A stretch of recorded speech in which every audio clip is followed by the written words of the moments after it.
E aí, estrategistas, tudo pronto para mais uma? Se a meta é gabaritar geografia no concurso, vocês chegaram ao lugar certo. Bem-vindos ao canal Tática Concurso. Na nossa aula tática de hoje, a gente vai direto ao ponto, naqueles temas quentíssimos de aspectos físicos e meio ambiente. Sabe? Aqueles que as bancas simplesmente adoram cobrar. Olha só o nosso plano de batalha de hoje. Primeiro, vamos desvendar as táticas de sobrevivência da Caatinga. Depois, decodificar como o relevo comanda o clima. Aí, a gente entra nos dados alarmantes sobre desmatamento, domina o GPS e, claro, fecha com aquele resumo tático para fixar tudo na mente. Vamos nessa! Módulo 1 na área. A gente vai mergulhar de cabeça nas táticas de sobrevivência da Caatinga. Já pararam para pensar como é que as plantas conseguem sobreviver no semiárido? As bancas de concurso amam essa pergunta, então foco total aqui, porque cada detalhezinho pode valer um ponto na prova. Ok, vamos começar com o conceito principal. A palavra-chave aqui é xerófitas. Esse é o nome técnico para essas plantas que desenvolveram adaptações assim incríveis para sobreviver no semiárido. Cada característica que a gente vai ver agora é uma estratégia genial de sobrevivência em busca de água. E aqui estão as principais estratégias. Pensem nisso como se fosse o kit de sobrevivência da vegetação da Caatinga, sabe? A gente vai analisar cada uma dessas táticas, incluindo uma que permite à planta guardar água debaixo da terra, tipo um cofre secreto. Fiquem de olho. A primeira tática é a caducifólia. Parece uma coisa meio drástica, né? Perder as folhas, mas é pura genialidade. A planta simplesmente se livra das folhas no período de seca. E por quê? Porque as folhas são pontos de grande perda de água. Fazendo isso, ela entra no modo de economia total, só esperando as chuvas voltarem. É inteligência de sobrevivência pura. Agora, o que é bem interessante aqui é essa combinação de duas táticas, microfilia e espinhos. As plantas ou diminuem o tamanho das folhas ao mínimo, ou simplesmente as transformam em espinhos. O resultado é o mesmo, uma superfície menor para evitar a perda de água pela transpiração. E de quebra, os espinhos ainda servem como uma excelente defesa contra os animais herbívoros. Eficiência em dose dupla. E a suculência? Ah, esta é fácil de imaginar. Pensa num cacto. Aquela estrutura mais gordinha dele é, na verdade, um tecido especializado, o parênquima, que está lotado de água. É literalmente um cantil vivo, uma reserva de emergência para aguentar os períodos mais bravos de estiagem. E olha só isso aqui que ilustra uma das adaptações mais incríveis, os xilopódios. Um umbuzeiro é o grande exemplo. As raízes dele desenvolvem umas batatas subterrâneas que são verdadeiros cofres de água e nutrientes. É isso que permite que a planta sobreviva mesmo quando tudo na superfície parece morto. Anotem esse nome, xilopódio, porque ele vive aparecendo em prova. Bora pro módulo 2. Já se perguntaram por que chove tanto numa cidade e quase nada na cidade do lado? A gente vai decodificar o clima, focando nessa relação crucial entre o relevo e os padrões do tempo. Entender isso é entender o mapa da chuva no Brasil.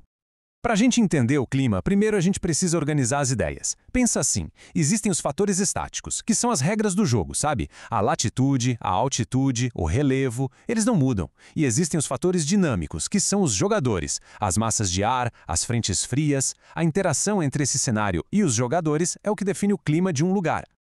Agora, olhem bem para este mapa topográfico do Cariri cearense. Essas linhas, elas mostram a altitude, como se fossem os degraus do relevo. Reparem em Caririaçu, numa área mais alta, mais montanhosa. E comparem com Jati, que está numa altitude menor, mais para dentro de um vale. Guardem essa imagem, porque a diferença de altitude é a chave para entender o que vem agora. E aqui está a consequência direta. Os gráficos não deixam a gente mentir. Comparem a quantidade de chuva em Cariaçu, a 710 metros de altitude, com a de Jati, a 470 metros. É nítido, né? O lugar mais alto recebe muito mais chuva. Mais alto, mais chuva. Simples assim. A geografia física está ditando o clima bem na nossa frente. O nome desse fenômeno, isso aqui é crucial, é chuva orográfica, ou chuva de relevo.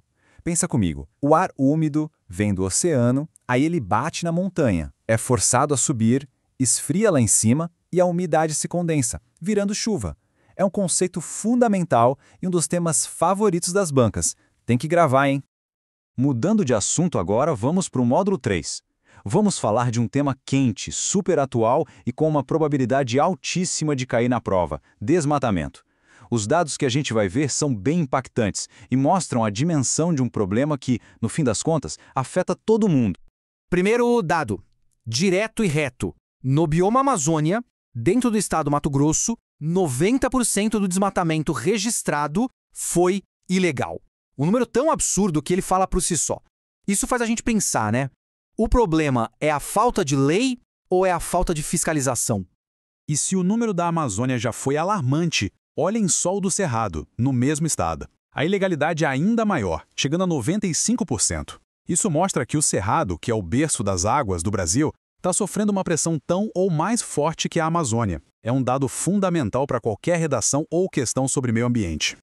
Vamos para o nosso último módulo de conteúdo, o módulo 4. Chegou a hora de dominar uma ferramenta que é essencial na geografia moderna e que provavelmente está no bolso de vocês agora mesmo, o GPS. Mas não basta só saber usar, né? O estrategista de concurso tem que entender como ele funciona por dentro.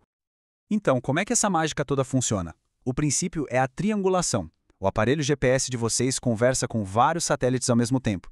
Ele mede o tempo que o sinal de cada satélite leva para chegar até ele e, com isso, calcula a distância. Cruzando a distância de pelo menos 4 satélites, ele consegue te dar a posição exata na Terra. Simples e genial. Aí entra um conceito técnico, mas que é fundamental, o datum. Pensa na Terra como se ela fosse uma batata, sabe? Cheia de irregularidades. O datum é um modelo matemático que basicamente dá uma alisada nessa batata, criando uma referência padrão para que os mapas e as coordenadas do GPS sejam precisos no mundo todo.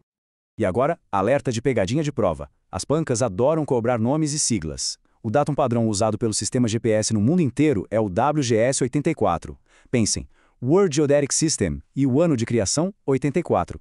Pessoal, anotem isso, grifem, mentalizem WGS-84. É aquele tipo de detalhe que separa quem passa de quem fica pelo caminho.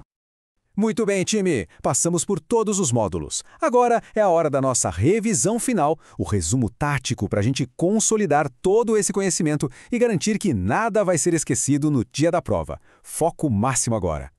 Então, vamos lá. O que tem que ficar gravado no HD mental de vocês? Falou em Caatinga? Lembrem de xerófitas e suas adaptações, como a caducifólia.